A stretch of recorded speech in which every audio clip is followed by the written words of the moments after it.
Hey Keith, this is Chris at Larry H. Miller Bountiful. Just got your inquiry on our 2015 Dodge Challenger Hellcat. So you asked for some more pictures of it, so I thought I'd just make you a video, might be a little bit easier.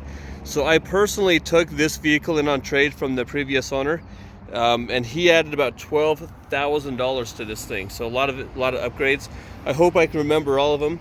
But the big one, he changed the pulley, so it compensates for the higher altitude up here in Utah. So it should be making, he claims around 800 horsepower, but I don't think he's ever dynoed it. And then he also put the pulley tensioner, so it actually doesn't slip. And then it has some kind of, I can't remember what he called it, but it builds power a lot quicker than usual, basically.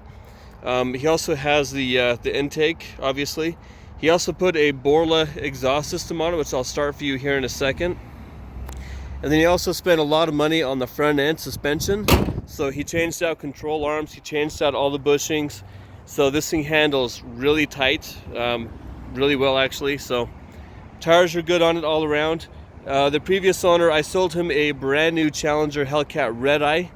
So he's definitely no stranger to power. I believe he was maybe 61, 62 years old. Very calm guy, you'd never guess he was into 800 plus horsepower muscle cars. So, but yeah, the car's extremely clean. He added the stripe on the back. Cool thing about this car is he was telling me it was like one of the very first Hellcats to come out, at least in Utah, to hit the ground. But this one does have the rare ivory pearl coat. I'm not sure if it's going to come through very well or not, but it's a beautiful metallic white. He also added the stripe on the front, but as you can see, there's no rock chips on this thing. I mean, the car is just immaculate. So beautiful car, very well taken care of. Oh, he also added an aluminum drive shaft to it as well. So that's one of the weak points on these cars. And then he changed out the rear differential. So this has the 3.09 gearing in the back. Another nice thing about this one is he included quite a few of the factory parts. So you've got the factory intake. Here's the factory pulley system, and then as well as some of the stock front end parts, like the control arms and the bushings and the tie rod ends and all the stuff that he switched out. And then in here, there's, you can see that or not, sorry, I probably should have just pulled it all out. But there's a lot of stuff for the intake as well, like a carbon fiber cover and just a whole bunch of other stuff. So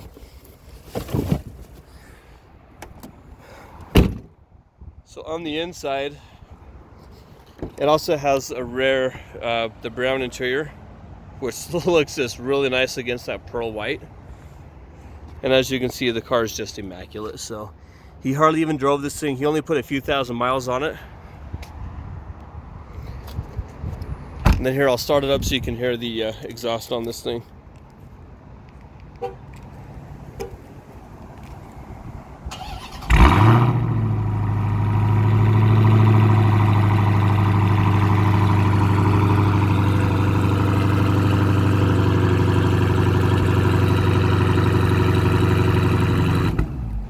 So the car sounds incredibly well. I've driven it a little bit. We took it out when we first got it. And the cool thing about the exhaust is it doesn't drone at all. It's actually very quiet and tame on the inside. And you can really hear the supercharger, whining on this thing. It sounds just absolutely incredible. So we are getting a lot of attention on this car. So if it is something that you're interested in, please hit me back and we'll go from there. Thanks. Have a good day.